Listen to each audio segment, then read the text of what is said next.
вестника. Трета възраст гледам.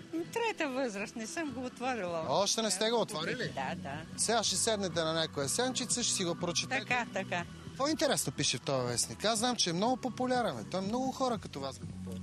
Ами да. Хубави неща пише. Пише за столетници, пише за разни патриоти. Изобщо много неща. Значи са му хванали ваксата, щом го харесвате. Харесваме го, да. Кажете ми... Интересуваме Кажете. От вас тук Бареков кога ще дойде? Господин Бареков, ще има предаване Гореща точка утре сутринта от 8 до 9, така че може да заповядате. Тук на площада, да. А може ли да го заведем в Гагарин, където живееме, да ни помогнете? Имахме спирка, отремонтират улицата и ни преместиха спирката.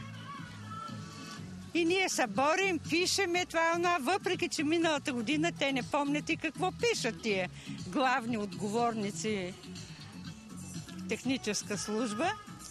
До година, вика, 2010 пишат, юли. До година, като направиме трети стадии на улица България, ще ви изпълним всичките неща. Значи са го обещали, при това писмено. При това писмено и тая година преместиха ни спирката, улицата ни правят, стоянка нямаме, всичко е разрушено и последното писмо КАТ трябва да ви разреши и когато вика си съберете пари от паркингите, аз да събирам. Коя съм аз една пенсионерка? Тогава ще си направим улицата. Може би, ако имате опцията да си вземете вие един паркинг, ще сте един богат пенсионер. Ами сигурно, ама аз нямам нищо. Ами да, тия паркингите, нали знаете, те ушка така проста работа изглежда, едни хора си спират колите там, ама... Има общински такива паркинги, които те се плащат, събират им някакви пари. Това отговор ли е на отговорни инженери? Госпожа Паунова, ето тук на 4-ти етаж е. В тая високата сграда. Над 20 човека антураж. Това писмо, дет са ми го писали, защо да не го напише някоя чистачка? Я го препратете и на кмета да види какво ви съветват, бе.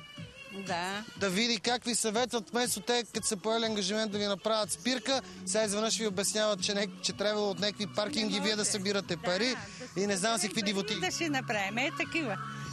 е смешна работа. Помните ли, едно време имаше ленински съботници, освен да вземете и съберете 2 торби цимент, малко камъни, винкел и да си направите една спирка. Натам ми изглежда цялата.